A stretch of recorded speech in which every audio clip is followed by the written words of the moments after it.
조갑자 TV 시청자 여러분 안녕하십니까? 2019년 9월 2일 오후 5시입니다. 오늘 조국 법무부 장관 후보자가 국회에서 오후 3시 반부터 기자간담회를 열었습니다. 이 기자간담회가 만들어지는 과정이 급조된 겁니다. 그리고 국회가 아니라 국회라는 장소를 빌렸지만은 조국 씨와 더불어민주당이 짜고 만든 기습적으로 만든 간담회였습니다. 기자들이 반대를 했습니다. 너무 급하게 통보를 하니까 오늘은 안 되겠다. 그래도 3시 반에 하겠다 해가지고 3시 반에 일종의 이거는 기자 간담회를 강행한 경우고, 더욱 이해할 수 없는 것이 사회를 누가 보았느냐 하면은 사회를 무슨 청문회 준비단에서 본 것도 아니고 홍익표 민주당 수석 대변인이 사회를 봤습니다. 그러니까 이건 완전히 편파적인 정파적인 그런 짜고 치는 일종의 대국민 우롱 간담회가 되었는데, 기자들이 준비를 제대로 하지 않아서 질문을 하는데 허술한 점이 많았습니다. 더구나 조국 법무장관 후보자의 답변 또한 국민들의 울분을 촉발시키기에 충분한 내용들이 많아서 이게 과연 도움이 될지 그건 앞으로 여론의 반응을 두고 보겠는데, 제가 한 2시간 들으면서 느낀 몇 가지 소감을 정리해서 말씀드리면, 첫째, 허위사실이 많았다고 홍보를 했습니다. 자기들에 대한 허위사실이 많았다 이렇게 했는데 어느 기자가 아주 질문을 했어요.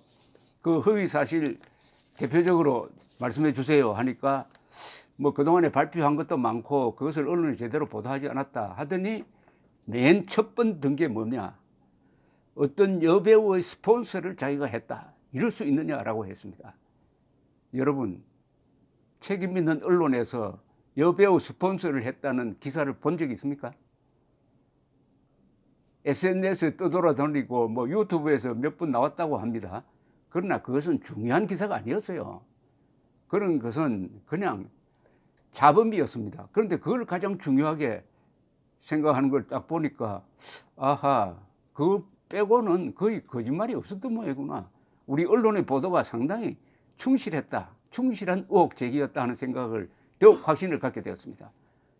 기껏 예를 드는 게 그것밖에 없습니까? 그것밖에 없는 건 아니지만 그것을 그 다음에 두 번째 흥분한 것은 딸 문제네. 딸이 지금 혼자서 살고 있는데 기자들이 밤에 가서 노크를 한다. 제발 이렇게 하시지 마십시오. 나를 비난하십시오. 쉽게 말하면 딸이 무슨 죄가 있습니까? 이런 딸, 그게 아주 울먹일 정도의 감정을 실었는데, 이게 전형적인 좌파식 감성팔이 아닙니까? 아니, 한번 따져봅시다. 기자들이 와서 노크를 하는 게 그게 결례입니까? 밤에 노크를 하면 안 됩니까? 그게 문을 따고 들어갔습니까? 망치로 두드렸습니까? 그 다음 어린애입니까? 미성년자입니까? 지금 조국 씨의 딸이 미성년자입니까? 미성년자 아니면 당연히 취재를 하는 기자는 그렇게 해야 됩니다. 그러면은 조국 씨 딸이 당당하게 나와서 해명을 해야죠. 그러면 되는 것 아닙니까? 이번 이 간담회에서 주인공이 안 나왔어요. 주인공은 누구냐? 딸입니다. 딸에 대해서 거의 반의 질문이 집중되었는데 이 아버지가 나와서 해명을 하는 거예요. 아니, 무슨 자격으로 딸을 해명합니까? 딸을 대신해서 해명합니까? 아니, 무슨 위임장 받았어요? 변호사로 그러면은 선임되었습니까? 아니잖아요.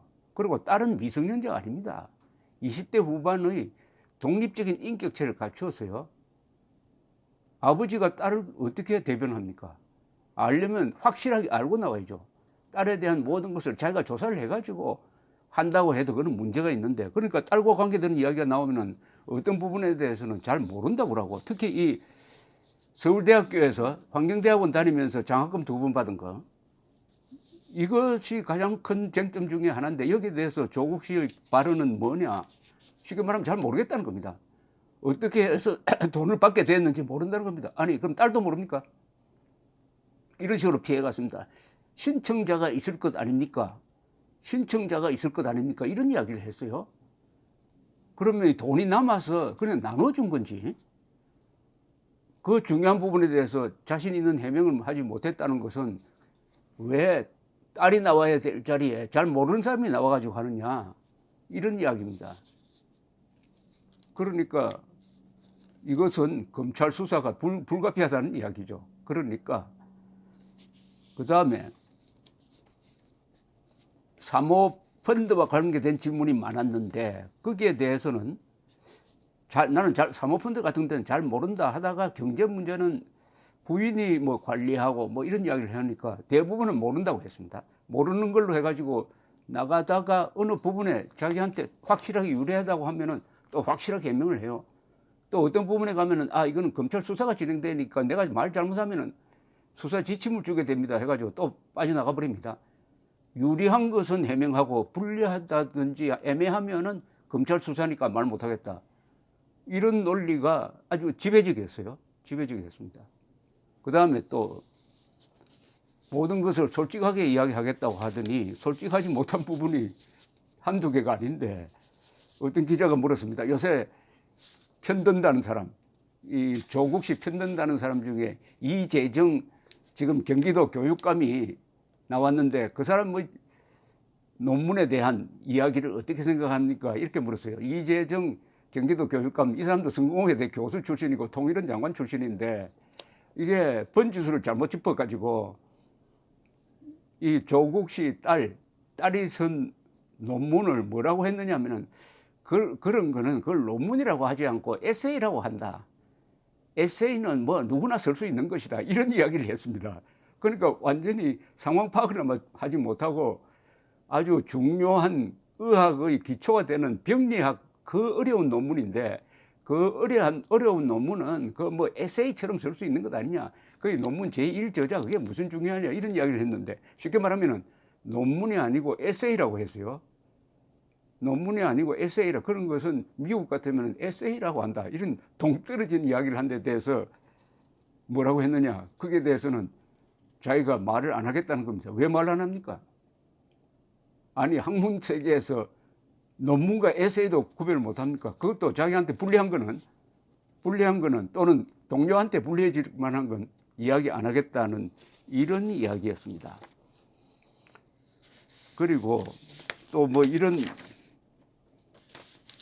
피해가는 논법이 딱 있습니다. 어떤 식으로 피해가느냐 하면은 자기 의견을 이야기 안 하고 남의 의견을, 남이 말한 것 중에서 유리한 의견서를 가지고 와가지고 대신 설명을 합니다. 남의 자료로 이야기를 해요. 충분히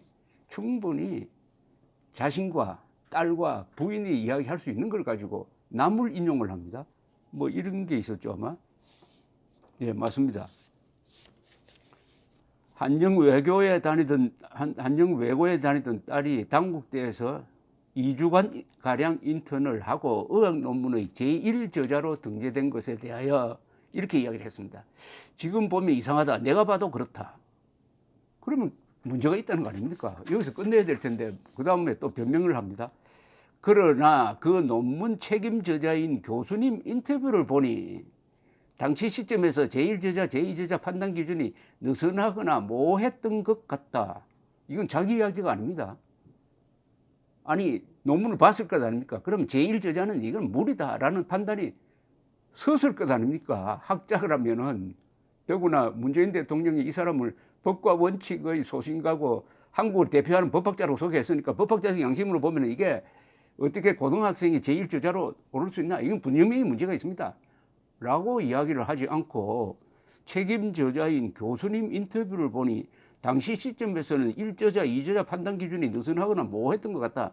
교수 인터뷰를 보니 제 아이가 놀랍도록 인턴 활동을 열심히 하고 영어를 좀 잘하는 편이라 실험에 참석하고 영어로 정리하는데 큰 기여를 했다. 큰 기여를 하면은 그것은 심부름했다는 것이지, 논문이 한 2년 동안 진행된 그 실험 프로젝트가 다 끝난 뒤에 참석한 사람이 제1저자로 가는 게 이건 분명히 문제가 있습니다. 이건 정말 제가 책임지고 사죄하고 할 부분입니다 라고 이야기를 했어야 되는데, 이것도 과거에는 뭐 그 정도는 뭐 넘어갈 수 있지 않느냐, 이런 이야기인데 오늘 따질지 안 따질지 모르겠는데 아직도 진행 중일 겁니다. 석사 논문, 이 조국 교수의 석사 논문은 표절투성입니다. 석사 논문. 박사 논문은 표절 의혹이 있습니다.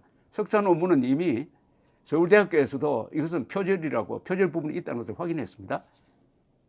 그런 사람의 기준으로 보면은 그게 아무것도 아닐지도 모르지만은 이게 국민 앞에서 할 소리는 아니죠. 한국 의학계에 침을 뱉는 이야기 아닙니까? 논문 제일 저자에 고등학생 2학년이 이름을 올릴 수 있다고 하면은 그 대학과 그 병리학회는 뭐가 되는 겁니까? 이것도 이렇게 적당히 피해갔습니다. 그러면서 딸을 비난하지 말고 저를 비난해 주십시오라고 했는데 이건 말도 아닌 이야기입니다. 아니 이분이 지금 법학자라면서 도대체 법의 기초를 몰라요. 법의 기초는 개인입니다. 개인. 딸의 인생을 조국 씨가 대신 삽니까?